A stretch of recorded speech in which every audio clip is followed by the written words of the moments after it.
मित्रों नमस्कार, स्वागत है आपका YouTube चैनल में। आज हम सभी यहाँ पे एकत्रित हुए हैं। 1 फरवरी को भारत सरकार की वित्त मंत्रालय के बिहाफ में माननीय वित्त मंत्री महोदया अंतरिम बजट पेश करेंगी। वास्तव में ये बजट मोदी जी के कार्यकाल दूसरे कार्यकाल का यह अंतिम बजट होगा। यूँ कहें कि इस बजट को हम अंतिम बजट ना कह के अंतरिम बजट कह सकते हैं, क्योंकि लोकसभा के चुनाव 2024 के ड्यू हैं। तो लोकसभा के चुनाव 2024 होने के बाद जो भी अपनी सरकार बनाएगा वह अंतिम बजट के रूप में यूनियन बजट सरकार बनने के बाद प्रस्तुत करेगा। लेकिन तब तक मार्च एंड होने से लेके जब तक सरकार नहीं बन जाएगी तब तक अपने आय के स्रोतों को सिक्योर करने के लिए और व्यय के संसाधनों को, व्यय के मदों को चुस्त दुरुस्त रखने के लिए यह बजट प्रस्तुत किया जा रहा है। हालांकि इस बजट के बारे में लोगों का ये कहना है कि बड़ा लोक लुभावन से भरपूर बजट होगा, चूँकि यह बजट इस वर्ष लोकसभा के चुनाव भी होने हैं। लेकिन एक वित्त और कर सलाहकार या वित्त विशेषज्ञ होने के नाते मैं ये कह सकता हूँ कि लोक लुभावन बजट ऐसी सरकार प्रस्तुत करती है जिसको कि जनता से वोट मिलने की गुंजाइश कम होती है। हालांकि राम लहर के कारण, राम मंदिर बनने के कारण और ओवरऑल हर एक क्षेत्र में जो विकास पिछले 2014 से 2023 तक हुआ है और जो माननीय प्रधानमंत्री आदरणीय श्री नरेंद्र मोदी जी ने 2047 तक का अमृतकाल घोषित किया है, उसको देखकर ऐसा लगता है कि अब भारत की जनता जनार्दन है और भारत की जनता अब विकास को वोट देगी, जैसा कि आप समझ रहे होंगे। हमारे साथ आप देख रहे हैं इस पवन जायसवाल एसोसिएट और कर साथी कंसल्टेंट प्राइवेट लिमिटेड संस्था के ये सारे टैक्स कंसल्टेंट, वित्त सलाहकार, ये सभी लोग आज हमारे साथ इस ऑफिस में उपस्थित हैं। आइए हम देखते हैं आय की मदों के लिए जो आयकर और जीएसटी है और जो खर्चे की मदें हैं भारत सरकार की, जिसमें तमाम तरह की समस्याएं हैं, तमाम तरह की चुनौतियां और सरकार के पास 2047 तक अमृतकाल बनाने के लिए। आइए देखते हैं कि इस पे व्यक्तिगत रूप पे किस कंसल्टेंट का क्या कहना है। देखिए, हम अगर व्यक्तिगत मदों की बात करें, खर्चे के मदों की बात करें, तो सबसे पहले हमारे पास आता है स्वास्थ्य सेक्टर आता है। स्वास्थ्य, शिक्षा, कृषि, ये सब प्रायोरिटी सेक्टर में भारत के आता है। तो देखते हैं स्वास्थ्य सेक्टर में जो भारत सरकार की एक स्कीम है आयुष्मान भारत, इसको लेकर जनता के बीच में क्या, जनता जनार्दन के बीच में क्या अपेक्षाएं हैं। हमारे साथ नमस्कार देवराज चटर्जी जी हैं, ये भी टैक्स कंसल्टेंट हैं। तो मैं देवराज जी से ये जानना चाहता हूं कि आयुष्मान भारत में आप क्या एक्सपेक्ट करते हैं कि क्या होना चाहिए, क्या कुछ कमियां हैं, क्या इस पे कुछ बेहतर प्लान होने चाहिए, हम कृपया बताइए। देखिए, हम चाहते हैं कि जो इस बार बजट आने वाला है फरवरी में, तो उसमें हमारे माननीय वित्त मंत्रालय से जो बजट पेश होगा उस पर हम चाहते हैं कि आयुष्मान भारत सबके लिए है, उसको सबको मिले। जो 5 लाख की सीमा रखी गई है उसको बढ़ा करके लगभग 7.5 लाख रुपए रख दिया जाए। दूसरी बात, आयुष्मान भारत में अभी ये चल रहा है कि जिसके कार्ड में 6 लोग हैं, 7 लोग हैं, उनको आयुष्मान भारत दिया जा रहा है। हम चाहते हैं कि ये प्रत्येक व्यक्ति को मिले, शहर में मिले, गांव में मिले और हर जन जन में ये सुविधाएं उपलब्ध कराई जाए। भारत सरकार की तरफ से ये बहुत अच्छी सुविधा है और माननीय प्रधानमंत्री नरेंद्र मोदी जी के द्वारा जो की गई है ये बहुत अच्छा स्वास्थ्य के लिए है। लेकिन इन पे हम चाहते हैं कि हर व्यक्ति विशेष तक ये पहुंचे और 5 लाख से बढ़ा करके सर इसको 7.5 लाख रुपए तक कराया जाए। धन्यवाद देवराज दादा। देवराज चटर्जी जी ने ये बताया कि अभी जो आयुष्मान भारत स्कीम है वो सिर्फ वहां लागू है जहां पे परिवार के सदस्यों की संख्या 6 है, न्यूनतम 6 है। तो सरकार से ये जनता अनुरोध करती है कि जहाँ पे सिर्फ हस्बैंड वाइफ हैं या जहाँ हस्बैंड वाइफ 1 बच्चा 2 बच्चे भी है वहाँ पे भी ये स्कीम सुलभ कराई जाए। दूसरा, आयुष्मान भारत से जो राशि आच्छादित है वो 5 लाख रुपए की है, जिसको जनता जनार्दन भारत की चाहती है कि बढ़ाकर 7.5 लाख रुपए कर दिया जाए। वैसे मेरा भी एक सजेशन यहाँ पे दादा ये है कि जो हेल्थ इंश्योरेंस कराते हैं, जो एक मध्यम वर्गीय लोग हेल्थ इंश्योरेंस कराते हैं, उसकी जो पॉलिसी की जो रकम होती है अलग अलग वो भी कम होना चाहिए। थोड़ा प्रीमियम जो बहुत ज्यादा हो जाता है वो लाइबिलिटी बन जाता है आदमी का, बिल्कुल। तो वो भी हम लोग चाहते हैं थोड़ा कम हो। और सबसे बड़ी बात है, हम ये चाहते हैं कि जो प्रीमियम है वो तो कम होना चाहिए, साथ साथ में उसकी एक गारंटेड होना चाहिए। जैसे प्राइवेट कंपनी तमाम आजकल इंश्योरेंस चला रही हैं, वो कोई गारंटी नहीं देती है। बिल्कुल सही हम चाहते दादा। हैं भारत सरकार उसमें 80% का कम से कम अपना योगदान रखे, जिससे कि हमें वो मिले बिल्कुल सही दादा। और हर अभी जन तक ये सेवा मिले। तो देवराज जी ने दो बातें कही कि जो इंश्योरेंस कंपनियां, इनके ऊपर भी लगाम लगनी चाहिए। तो शायद भारत सरकार एक ऐसे मैकेनिज्म की स्थापना करनी जा रही है जिससे कि प्राइवेट इंश्योरेंस कंपनी जो इंश्योरेंस सेटलमेंट करती है उनके ऊपर कुछ लगाम लगेगा। हो सकता है केंद्र सरकार 5 लाख की लिमिट को बढ़ाकर 7.5 लाख रुपए कर दे, और ऐसा हो सकता है कि आयुष्मान कार्ड को विस्तृत कर दिया जाए। हमारे साथ श्री राजकुमार जी भी उपस्थित हैं। आप सीनियर टैक्स कंसल्टेंट हैं और आप टीडीएस के भी सलाहकार हैं। आप चूंकि गांव को बिलोंग करते हैं, गांव से ही आते हैं, तो इनके इनके इनके सम्मुख पेयजल, जो भारत सरकार की जो पेयजल की नीति है उससे संबंधित कुछ सुझाव हैं। मैं चाहता हूं कि राजकुमार जी बताएं पेयजल से संबंधित आपके क्या सुझाव हैं। पेयजल ये है, अब सरकार ध्यान तो दे रही है, लेकिन अभी शहरों में या गाँव में कुछ कमियां हैं। शहरों में दूषित पानी आ रहा है अभी, और जो इसकी प्यूरीफाई वाली मशीनें हैं, सरकार इसको बाहर से न मंगा के इंडिया में इसको कंस्ट्रक्ट कराए, बनवाए। और दूसरी चीज़ है कि ये जो गंदा पानी शहर में या देहातों में आता है और इसको जानवर पीते हैं, इससे जानवर बीमार होते हैं और मर भी जाते हैं। और देहातों में पानी पीने तो जानवर को है ही नहीं, क्योंकि तालाबों खुदाई नहीं हुई है, कुआं सब पट गए हैं। इसलिए सरकार से अनुरोध है कि इस कुएं और पोखरे और तालाब खुदाई करे और उसमें जल को बढ़ा, मतलब कि उसे एकत्रित करावे, ताकि हमारे जो जानवर हैं जैसे गौवंशी गौ हैं, तो उनके बछड़े हैं, वो अधिक मात्रा में, जैसे नीलगाय वगैरह हैं, पानी के लिए तरसते रहते थे, घूमते रहते, मर भी जाते हैं। इसलिए सरकार से अनुरोध है कि इसकी व्यवस्था करे, कुएं खुदाए और तालाब पोखरे को भी करे, जल को एकत्रित करे। बहुत बहुत धन्यवाद राजकुमार जी, बहुत ही गूढ़ बात आपने बताई।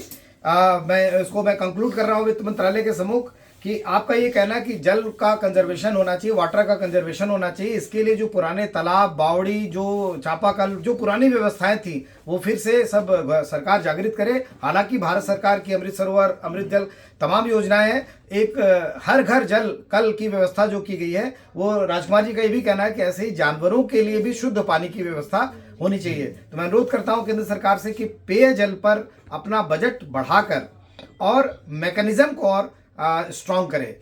हमारे साथ श्री मृत्युंजय जी भी उपस्थित हैं। आप भी टैक्स कंसल्टेंट हैं और साथ में यहाँ पे कौशाम्बी जिले के रहने वाले हैं।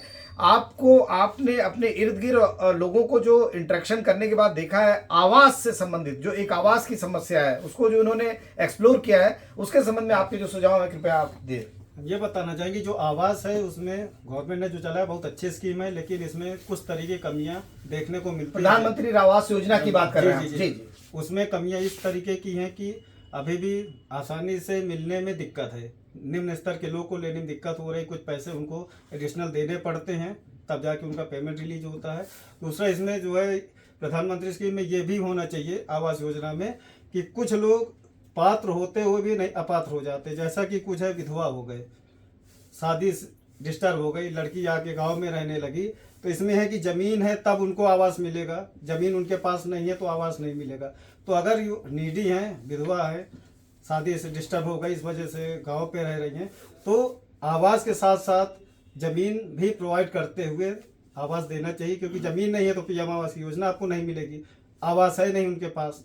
तो ऐसी स्कीम भी भारत सरकार को इस योजना में बहुत बहुत धन्यवाद मृत्युंजय जी। मृत्युंजय ने दो तीन बहुत महत्वपूर्ण बातें कही हैं। पहली बात तो इन्होंने ये बताई है कि अभी भी प्रधानमंत्री आवास योजना में एक लोकल लेवल पे एक भ्रष्टाचार का एनवायरनमेंट है, जो कि सबूतों के आधार पे लोग प्रस्तुत भी करते हैं, इनके रेट्स तय हैं। भारत सरकार को चाहिए कि इसके लिए जिस प्रकार आयकर विभाग में फेसलेस स्क्रूटनी की व्यवस्था की है, उसी प्रकार जो एजेंसीज जो मॉनिटरिंग करती हैं, जो 1, 2, 3 किस्तों में पेमेंट रिलीज कराते हैं, उनका जो स्वभाव है उसको बदलें, उसको भी कुछ फेसलेस कर दे केंद्र सरकार। यानी कि जो इवेल्युएशन एजेंसीज हैं, जो पात्रता को इवेल्युएट करके पेमेंट रिलीज करती हैं, उनकी क्रेडिबिलिटी भी प्रूव्ड होनी चाहिए सेंट्रल गवर्नमेंट के पास। ऐसी व्यवस्था करे, क्योंकि अभी भी भ्रष्टाचार की शिकायतें हैं। दूसरी बात मृत्युंजय जी ने बहुत अच्छी कही, जो कि मंत्रालय के सामने रखने योग्य है, वो ये कि प्रधानमंत्री आवास योजना का लाभार्थी वो नहीं बन पाता है। अगर हम सामाजिक सुरक्षा की बात करें तो जैसे कुछ माताएं हैं, बहनें हैं जो विधवा हो जाती हैं तो उनको उनके घर से हटा दिया जाता है, या कुछ तलाक वगैरह कुछ ऐसी पारिवारिक समस्या होती है जिनमें लड़कियां अपने घर वापस आ जाती हैं जिनके नाम से कोई लैंड नहीं है। तो केंद्र सरकार से मैं ये अनुरोध करूंगा, वित्त मंत्रालय से मैं अनुरोध करूंगा कि ऐसे लाभार्थियों को भी आइडेंटिफाई किया जाए जो प्रधानमंत्री आवास योजना में एलिजिबल नहीं है, लेकिन उनके लिए भी आवास की सुविधा होनी चाहिए। हमारे साथ टैक्स कंसल्टेंट विमल चंद्र त्रिपाठी जी भी यहाँ पे उपस्थित हैं। विमल जी, आप देख रहे हैं कि जिस तरीके से 2014 के बाद भारत में जो एक स्वच्छता की एक पूरा एक अभियान चल पड़ा है, मतलब अपने प्रधानमंत्री को सैल्यूट करने में कोई गुरेज नहीं है हमें। और अभी भी लेकिन कुछ कमियां दिखाई देती, कुछ एक्सपेक्टेशन है, कृपया आप बताएं। सर, भारत सरकार द्वारा चलाया गया स्वच्छता अभियान तक सबसे महत्वपूर्ण अच्छा अभियान है। मोदी जी ने उन्होंने इसको एक जन आंदोलन का रूप दे दिया है। उन्होंने नारा भी दिया कि न गंदगी करेंगे न गंदगी करने देंगे। उन्होंने बल्कि खुद झाड़ू लेके अभी प्राण प्रतिष्ठा हो रही थी, अपने कैबिनेट को लगा के सफाई कराया। लेकिन सर इसमें भी थोड़ा सा मॉनिटरिंग का थोड़ा सा एक और बजट थोड़ा सा हमको बढ़ाना चाहिए। इस पर इसका मॉनिटरिंग सिस्टम करना चाहिए कॉर्पोरेट लेवल का, शहर में, गांव में ग्राम प्रधान लेवल का एक मॉनिटरिंग सिस्टम बिठाना चाहिए। क्योंकि क्या है ना कि नीचे के निचले स्तर पे भी इसमें थोड़ा सा निष्क्रियता दिखती है। उनके स्तर पर उन्होंने उसका पूरा जन आंदोलन कर दिया है अच्छे से, मतलब परिणाम पिछले 7, 8, 9 सालों में बढ़िया दिख रहा है। लेकिन निचले स्तर पर भी निष्क्रियता है उनके यहाँ। गंदगी कभी कभी अभी शहर में जो डे टू डे कूड़ा उठाते हैं 10 दिन 15 दिन 20 दिन आते ही नहीं, पूरा कूड़ा इकट्ठा रहता है। बोलते हैं भैया बजट नहीं हमारे यहाँ, अभी हमको पैसा नहीं, सुपरवाइजर पैसा नहीं दे रहा है। तो इसका एक जो है मॉनिटरिंग सिस्टम होना चाहिए और थोड़ा सा बजट एलोकेट करके ग्राम प्रधान यहाँ कॉर्पोरेटर को कुछ एक करके मॉनिटरिंग सिस्टम बिठाना चाहिए, ताकि गंदगी की जो उन्होंने बेड़ा उठाया, एक जन आंदोलन कर दिया है, इसको थोड़ा सा इस पे रोकथाम के लिए कुछ एक सिस्टम बनाना चाहिए उनको। बहुत बहुत धन्यवाद।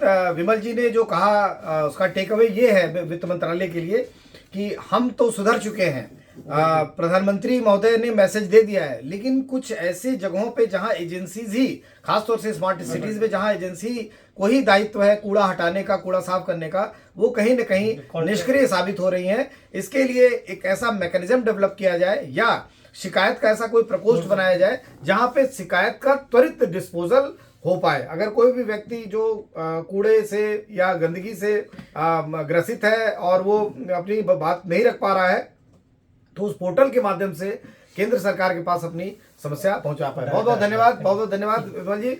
अब जैसा कि हम सभी जानते हैं, बजट में शिक्षा के लिए, स्वास्थ्य के लिए, कृषि के लिए, पेयजल के लिए, रोजगार के लिए तमाम तरह की व्यवस्थाएं होती हैं। तो हमारे साथ हमारे कृषि क्षेत्र से नीरज जी भी हैं, जो हमारे ऑफिस में टैक्स असिस्टेंट भी हैं। नीरज जी, आप तो गांव को ही बिलोंग करते हैं, गांव के क्षेत्र को बिलोंग करते हैं। कृषि के क्षेत्र में क्या, वैसे तो सरकार ने जब से भारत स्वतंत्र हुआ तमाम कृषि में रेवोल्यूशन हुए, श्वेत क्रांति हुई, हरित क्रांति हुई और मनरेगा, है ना, तमाम सारी चीजें हुई। 2014 के बाद भी सरकार इस पे बजट डालती जा रही है। फिर भी कुछ क्या कमियां आपको लगती है, कृषि क्षेत्र में कुछ कमियां हैं, कृपया बताइए, उनको दूर किया। सरकार से निवेदन करना चाह रहा हूँ वित्त मंत्रालय से कि क्या कहते, जैसे गांव में कहीं कहीं देखते हैं कि सिंचाई का साधन नहीं है, बंजर भूमि कुछ पड़ी हुई है, ताकि वहाँ लोग पानी की सुविधा नहीं हो पाती है। तो सरकार के वहाँ भी क्या कहते सुविधा किया जाए। और जैसे खाद की व्यवस्था होती है तो लोग लेने जाते हैं खाद, पता लगा कि खाद कुछ कमी हो जाती है, आ ही नहीं पाती है। ये तो कुछ ब्लैक में उसको क्या कहते हैं, कुछ बड़े लोग तो अपने क्या कहते हैं बाज़ारों में रख लेते हैं, तो छोटे लोग को प्रोवाइड ही नहीं पाता है। और क्या कहते हैं, जैसे और जगह जगह जो नहरों को सिंचाइयों के लिए सुविधा किया गया, सब उसको समय समय से सिंचाई का क्या कहते हैं पानी क्या कहते हैं छोड़ा जाए, ताकि समय से फसलें सिंचाई लोग पब्लिक जिसका खेत रहता है वो अपना इंतजार करता है, आप क्या कहते हैं नहर का पानी आएगा तो हम अपना सिंचाई करेंगे या बुआई करेंगे, वो थोड़ा सा असुविधा होती है लोगों को ये सब। और ये सरकार से हम ये भी निवेदन कर रहे हैं कि जैसे लोग कुछ ज़मीनें ऐसी जगह क्या कहते हैं लोग जैसे बिल्डर क्या कहते हैं वहाँ अपना बना लेते हैं कि जब भूमि नहीं रह जाएगी तो क्या कहते हैं आगे से कैसे क्या कहते हैं। बहुत बढ़िया नीरज जी, बहुत बहुत धन्यवाद। नीरज जी ने 2 तीन बातें कही, बहुत इंपॉर्टेंट है वित्त मंत्रालय के लिए, पॉइंट टू पॉइंटर। पहली बात इन्होंने कही कि जो शहरीकरण गांव में होता जा रहा है, जो बिल्डर्स गांव में पहुंचते जा रहे हैं, इस पे सरकार को रोक लगानी होगी। हालांकि नेशनल ग्रीन ट्रिब्यूनल इस संबंध में काम कर रही है, लेकिन केंद्र सरकार को और भी पुख्ता इंतजाम करने पड़ेंगे। भू प्रयोग का परिवर्तन कृषि से आवासीय या कृषि से आवासीय के द्वारा कॉमर्शियल में रोका जाए इसको, अन्यथा समय ऐसा आ जाएगा कि लोग खाने के लिए मोहताज हो जाएंगे। दूसरी बात नीरज जी ने बताई कि कालाबाजारी अभी भी है खाद के संबंध में और भी कई कृषि प्रोडक्ट के संबंध में कालाबाजारी है, तो सरकार को इस पे भी कोई मैकेनिज्म अपना एक कॉक लगाना पड़ेगा, अन्यथा कालाबाजारी का शिकार ये किसान होते हैं और सरकार की योजनाओं का फायदा किसानों तक नहीं पहुंच पाता है। नहरों के लिए आपने कुछ सुझाव दिया है, हालांकि बजट में ऐसे प्रोविजंस दिए गए हैं कि नहरों को और तमाम नदियों से जोड़ने की वो व्यवस्था हाली चल रही है। देखिए, कृषि के साथ साथ हमारा शिक्षा भी एक बहुत प्रायोरिटी सेक्टर है। हमारे बीच तनय जी भी हैं, तनय जी उपस्थित हैं। तनय जी कॉस्ट एंड मैनेजमेंट अकाउंटिंग के एस्पिरेंट हैं और सीमे के एस्पिरेंट हैं और टैक्सेशन के कॉस्टिंग के एक्सपर्ट भी हैं और सामाजिक सरोकार आपका बहुत ज़्यादा है, चूंकि आप एक बहुत अच्छी व्यापारिक फैमिली से बिलोंग करते हैं। तनय जी, शिक्षा के क्षेत्र में आप क्या चाहते हैं, या शिक्षा के क्षेत्र में आपको क्या लगता है कि वित्त मंत्रालय को क्या शिक्षा में और क्या करना चाहिए? जी, पिछले साल हमारे शिक्षा विभाग ने जो नई पॉलिसी लाई थी, न्यू एजुकेशन पॉलिसी 2023 में, वो काफ़ी अच्छी पॉलिसी है। उसमें स्टूडेंट्स की critical thinking, problem solving skills को काफ़ी इन्हांस करने वाली कई चीज़ें ऐड की गई हैं। लेकिन अभी भी कई सारे ऐसे प्राइवेट स्कूल्स हैं जो उन्हें इम्प्लीमेंट नहीं कर रहे हैं। तो वित्त मंत्रालय से मेरी ये दरखास्त है कि उन पे कुछ शिकंजा कसा जाए ताकि वो उन्हें इम्प्लीमेंट करें। सरकारी स्कूल्स में जहाँ पे इम्प्लीमेंट है, लेकिन वहाँ पे अभी भी काफ़ी यूटिलिटीज़ है जो उन्हें नहीं प्रोवाइड की जा रही हैं। अच्छा इंफ्रास्ट्रक्चर नहीं है, टीचर्स भी बहुत कम ही प्रेजेंट रहते हैं या अपनी जगह किसी और को भेज देते हैं। सो वित्त मंत्रालय से मैं यही दरखास्त करूँगा कि वो अपना शिक्षा का बजट थोड़ा और बढ़ाएं और जो सरकारी स्कूल्स हैं उनकी यूटिलिटीज़ इंक्रीज करें, जैसे कि चाहे वो स्मार्ट क्लासेस लगाएं, बेटर टीचिंग क्वालिटीज़ प्रोवाइड करें, अच्छी कम्युनिटी हॉल्स बनाएं ताकि एक्स्ट्रा करिकुलर एक्टिविटीज़ में भी बच्चे काफ़ी इंगेज हों। और जो हाल ही में सरकार ने अंडर 16 की कोचिंग इंस्टीट्यूशंस पर जो बैन लगाया है, ये भी उनका काफ़ी अच्छा इनिशिएटिव है। इससे जो समाज अपने बच्चों को कोचिंग इंस्टीट्यूशन भेजता था, अब उनके पास एक्सेस मनी रहेगा, जिन्हें गवर्नमेंट को काफ़ी अच्छा new source of revenue create कर सकता है, जिन्हें वो बहुत सी अच्छी जगहों पे इस्तेमाल कर सकता है। बहुत बढ़िया तनय जी, थैंक यू वेरी मच।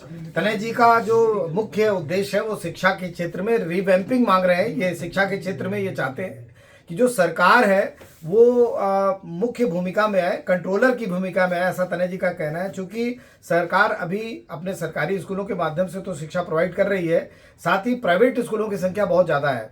तो जो प्राइवेट स्कूल है वो थोड़ा मनमानी फीस चार्ज करते हैं, मनमाने तरीके से कोर्स को लागू करते हैं, किताबें लागू करते हैं। तो यहाँ पे अनुरोध आपकी बातों का ये भी एसेंस निकलता है कि गवर्नमेंट बजट बढ़ाए और पीपीपी मॉडल पे, पब्लिक प्राइवेट पार्टनरशिप मॉडल पे जो प्राइवेट कॉलेजेस हैं उन पर अपना कंट्रोल स्थापित करके यह बिल्कुल आश्वस्त हो ले कि जो शिक्षा दी जा रही है 10 से 4 के बीच में या 8 से 2 बजे के बीच में छात्र को शुद्ध दी जा रही है, ताकि उसे कहीं कोचिंग संस्थान जाने की जरूरत ना पड़े। हमारे साथ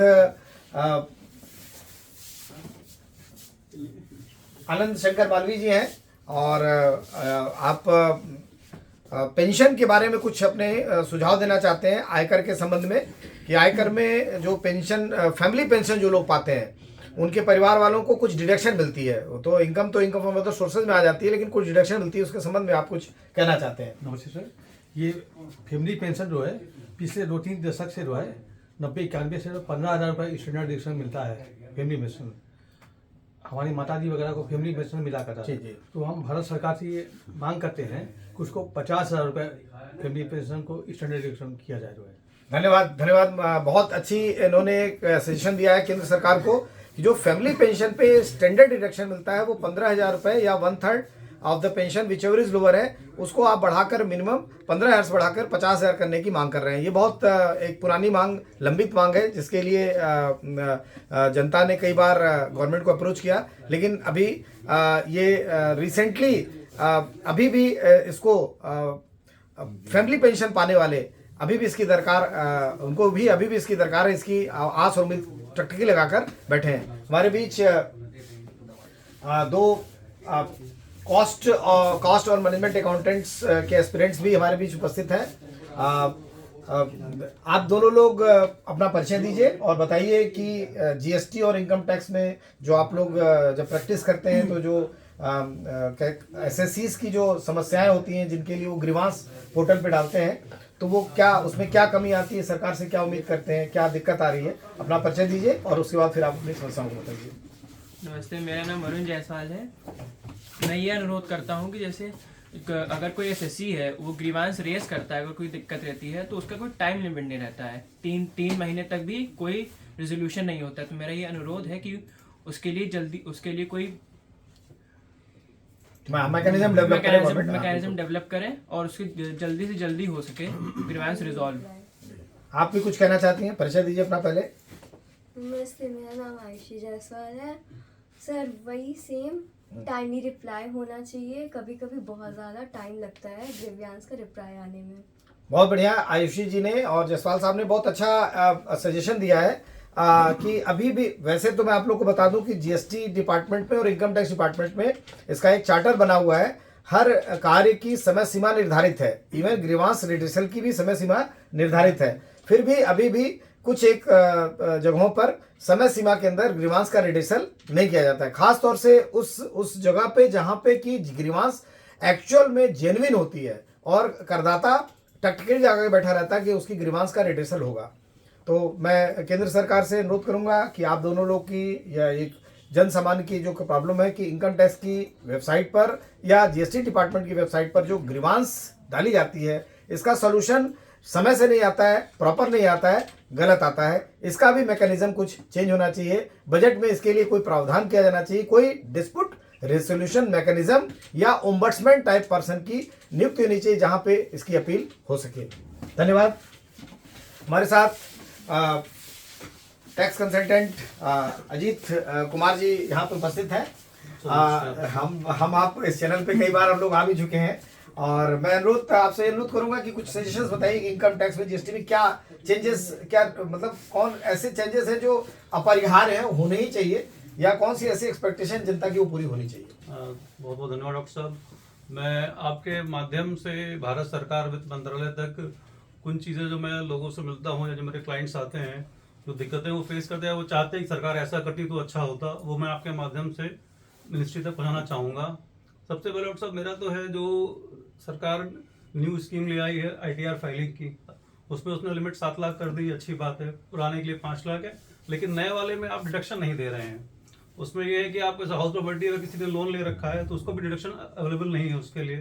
तो सबसे पहले मैं ये रिक्वेस्ट करना चाहूँगा, जनरली जो मेरे क्लाइंट्स आते हैं जो आप कह लीजिए आज की तारीख में लोअर मिडिल इनकम ग्रुप है, मतलब मैं मिडिल क्लास की बात नहीं, मैं लोअर मिडिल क्लास की बात कर रहा हूँ, जो कि साल की जिसकी सालाना आय 8-10 लाख रुपए है, वो अगर होम लोन अदा कर रहा है तो मैं ये चाहूँगा कि 7 लाख के अलावा भी उसको 2 लाख की छूट मिलनी चाहिए। क्योंकि एक घर हर एक आम आदमी का सपना होता है, क्योंकि घर है तो सब कुछ है, नहीं घर है नहीं तो कुछ नहीं है। 40% लोगों के पास अपना मकान नहीं है, सुविधाएं होने की बात भी बिल्कुल बिल्कुल सही बात। और दूसरा सब मैं एक ये कहना चाहूँगा, जो सरकार ने मेडिकल की जो छूट देती है, जैसे कि जो सरकारी कर्मचारी वो अपना स्टेट के एम्प्लॉयज़ हैं या सेंट्रल गवर्नमेंट के एम्प्लॉयज़ वो अपने एम्प्लॉयर के थ्रू अपना मेडिकल एक्सपेंडिचर क्लेम कर लेते हैं, तो लेकिन बाकी जो अनऑर्गेनाइज सेक्टर है उसके लिए कुछ सरकार को ऐसा करना चाहिए कि मेडिकल एक्सपेंडिचर पे अगर बोनाफाइड उस पर छूट देनी चाहिए। बहुत बढ़िया, बहुत बढ़िया, बहुत अच्छा सुझाव, बहुत अच्छा सुझाव। ये मेरी रिक्वेस्ट है। बहुत बढ़िया। अजीत जी ने गागर में सागर प्रोविजन दिया है। अजीत जी का ये कहना है कि नई स्कीम में यद्यपि की कोई डिडक्शन नहीं मिल रहे हैं, फिलहाल स्टैंडर्ड डिडक्शन के साथ साथ जो हाउस प्रॉपर्टी पे लोन लेके मकान बनवाया गया, हाउस प्रॉपर्टी का कंस्ट्रक्शन अगर लोन लेके किया गया है तो उस लोन के रिपेमेंट के समय जो प्रिंसिपल अमाउंट है या जो ब्याज है, इसका छूट का प्रोविजन होना चाहिए, चाहे वो नई स्कीम हो चाहे वो पुरानी स्कीम हो। बहुत अच्छा सेशन है आपका। दूसरा सेशन आपका ये है कि अनऑर्गेनाइज सेक्टर में या प्राइवेट सेक्टर में जो लोग कार्य करते हैं वो भी बीमार पड़ते हैं, उनके घर में उनके डिपेंडेंट्स भी बीमार पड़ते हैं, और बीमारी की दशा में अगर उनके पास आयुष्मान कार्ड नहीं है या वो फैमिली किसी पॉलिसी से कवर नहीं है, तो ऐसे में उनको जेब से, अपनी तनख्वाह से, अपने इनकम से पैसा खर्च करना पड़ता है इलाज में। तो उसकी कुछ एक रसीदें या अगर उन खर्चों का एक डिटेल बना के अगर प्रस्तुत किया जाए तो सेल्फ डिक्लेरेशन बेसिस पे ऐसे खर्चों को भी नई स्कीम में अलाउ करना चाहिए या स्पेशल कोई डिडक्शन मिलना चाहिए। ये बहुत दो इम्पोर्टेंट आपके सुझाव थे। डिडक्शन से एक मुझे चीज और ध्यान आई कि और जैसे सैलरीड एम्प्लॉय उसको रहता है जो डिडक्शन अभी स्टैंडर्ड 50,000 का है, सरकार को इसकी लिमिट थोड़ा लिबरल होकर 1 लाख करनी चाहिए। बहुत बढ़िया, बहुत ताकि थोड़ा रिलैक्स मिले आदमी। बहुत बढ़िया। तीसरा सेशन अजीत जी का ये भी है कि जो स्टैंडर्ड एक्शन 50,000 रुपए का, इसको बढ़ाकर 1 लाख रुपए कर दिया जाए। और मैं इसमें थोड़ा 2 कदम और बाकी बढ़ के चल रहा हूँ। मेरा ये कहना है कि अभी वर्तमान व्यवस्था में 7,27,000 तक की इनकम पे रिबेट वगैरह लेके कोई टैक्स नहीं देना पड़ता है। इसको कुछ कुल मिलाकर ऐसा कर दिया जाए कि 8 लाख रुपए हो जाए। हमारे बीच टैक्स कंसल्टेंट, टीडीएस कंसल्टेंट और टैक्स एडवोकेट श्री प्रेम प्रकाश राय जी भी हैं, जो बीच बीच में हम लोग के इंटरफेस करने के लिए हमारे साथ आते रहते हैं। स्टूडियो में हम लोग के साथ हम लोग मिलते रहते हैं। प्रेम प्रकाश राय जी की भी अपनी कुछ एक सजेशन है इनकम टैक्स में किसी एक ऐसे मुद्दे को लेकर है जो मुद्दा लगभग अब हम सभी अपने जीवन में कम से कम 1 या 2 बार फेस जरूर करते हैं। मसलन जमीन खरीदना, बेचना या अपनी पुश्तैनी जमीन को और इनरिच करना और खरीदना, या पुश्तैनी जमीन या पुरानी जमीनों को बेच के नई जमीन में इन्वेस्ट करना। देखिए प्रेम प्रकाश राय जी का क्या अपना ओपिनियन है। नमस्कार, बहुत बहुत धन्यवाद सर आपका। सर, पूंजी लाभ जो हम लोग जब अपना रिटर्न फाइल करते हैं अपने क्लाइंट्स के या एसएससीज के, तो उसमें हम लोगों ने अमूमन देखा है कि काफ़ी लोग क्या कहते हैं, कृषि भूमि बेचकर, कृषि भूमि तो हालांकि पूंजी लाभ में नहीं आता है, लेकिन कृषि भूमि जब बेचा जाता है तो कृषि भूमि का नेचर तो वही रहता है, लेकिन जो खरीदने वाला जो है उसको अपने घर के लिए, घर बनाने के लिए लेता है और उसका रेजिडेंशियल, उसका स्टेटस रेजिडेंशियल हो जाता है। लेकिन आगे जब आप उसमें, जब डिपार्टमेंट हम करें, इनकम टैक्स डिपार्टमेंट नहीं, लेकिन लोकल अथॉरिटी को, उस शहर के लोकल अथॉरिटी को उस पर ध्यान देना चाहिए कि जो जमीन जिस पर्पस से खरीदा या बेचा गया उसका पर्पस वही नहीं हो, वही होना चाहिए। लेकिन यहाँ होता है क्या है कि जमीन तो वो खरीद लिया रेजिडेंशियल प्रॉपर्टी के नाम से, लेकिन उस पर अभी भी कृषि का कार्य हो रहा है। और जैसे हम लोगों के बीच में से एक सज्जन ने कहा था कि शहरीकरण के कारण खेतों को खरीदा जा रहा है रेजिडेंशियल प्रॉपर्टी बनाने के लिए, तो कुछ हद तक उनके इस कथन पर भी, इस पर कुछ आगे चलकर कुछ काम हो सकता है कि कृषि भूमि को रेजिडेंशियल प्रॉपर्टी के लिए ना खरीदा जाए। एक और चीज आता है, जैसे डिस्प्यूटेड लैंड होता है, कुछ लोग डिस्प्यूटेड लैंड खरीद लिए या किसी ने धोखे से बेच लिया, तो लोकल अथॉरिटी, जैसे जितने भी राज्य हैं, शहर हैं, हर शहर में ऐसा रहता है, हर कस्बे में ऐसा है कि डिस्प्यूटेड लैंड का जानकारी आम जन को नहीं होता है। तो जो लोकल अथॉरिटी है उस जगह का, उस जगह उसको एक ऐसा रूपरेखा तैयार करना चाहिए कि जब भी कोई किसी लैंड को परचेज करने जाए तो पोर्टल पर उसे दिख जाए कि ये उस जगह का डिस्प्यूटेड लैंड है, आप इसे ना परचेज करें। बहुत बढ़िया सुझाव, बहुत बढ़िया सुझाव। और एक और मेरा सुझाव है जो हम लोग देखते हैं आए दिनों कि अगर कोई व्यक्ति किसी कारणवश अपनी जमीन या अपनी संपत्ति, इमूवेबल प्रॉपर्टी जैसे मकान को बेचना चाह रहा है और खरीदने वाला भी तैयार है, लेकिन फेयर मार्केट वैल्यू और सर्कल रेट में इतना अंतर होता है कि दोनों में से कोई अपना कुछ काम नहीं कर पाता है, ना तो वो बेच पाता है ना ही वो खरीद पाता है। तो आपके माध्यम से और आपके वीडियो के माध्यम से मैं लोकल अथॉरिटीज और इवन मैडम फाइनेंस मिनिस्टर को ये कहना चाहता हूं कि कृपया करके इन बिंदुओं पर भी ध्यान दें ताकि आम जनता को अपने प्रॉपर्टी को खरीदने या बेचने में असुविधा ना हो। बहुत बहुत धन्यवाद प्रेम प्रकाश जी, बहुत बढ़िया टेक अवे दिया प्रेम प्रकाश जी ने। प्रेम प्रकाश जी ने ये बताया कि आप सभी लोग आ जाइए, साथ में आ जाइए आप। प्रेम प्रकाश जी ने बताया कि ऐसी जमीन जो विक्री योग्य है उसका सर्किल रेट डिस्ट्रिक्ट मजिस्ट्रेट या लोकल अथॉरिटी निर्धारित करती है। कुछ ऐसी जमीनें होती हैं जिनका की जो उचित बाजार मूल्य होता है उससे कहीं अधिक निर्धारित हो जाता है उसका सर्किल रेट। ऐसी स्थिति में विक्रेता को जबरन टैक्स देना पड़ता है आयकर विभाग में, और वहां पे इस पर कोई स्पष्टीकरण नहीं चलता है। एक दूसरा उनका एक सबसे बड़ा सुझाव ये था कि जो डिस्प्यूटेड लैंड है उसको फ्लैग कर दिया जाना चाहिए ताकि खरीद और बिक्री से पहले उस डिस्प्यूटेड लैंड की जानकारी क्रेता या विक्रेता को हो जाए।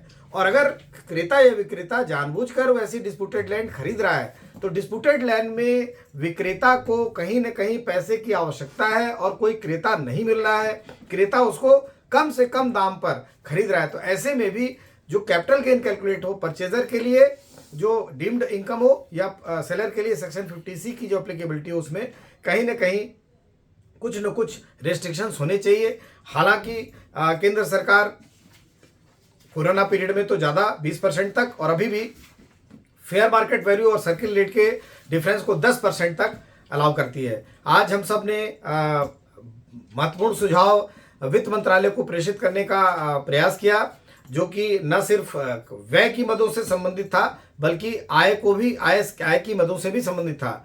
हालांकि मैं यहाँ बता दूं कि केंद्र सरकार व्यय की मदों पर कोई भी संकोच नहीं कर रही है। व्यय के चाहे वो कैपिटल एक्सपेंडिचर हो चाहे वो रेवेन्यू एक्सपेंडिचर हो, हर तरीके से केंद्र सरकार प्रतिबद्ध है विकास की गाथा लिखने के लिए। इसलिए कहीं ना कहीं आयकर में या जीएसटी में सरकार थोड़ी हार्ड है, क्योंकि अगर 1 रुपये नहीं आएगा तो 1 रुपये कहाँ खर्च किया जाएगा। मैं वित्त विशेषज्ञ के नाते में भी बताता चलूँ कि राजकोषीय घाटे को कम करने का केंद्र सरकार प्रयास कर रही है।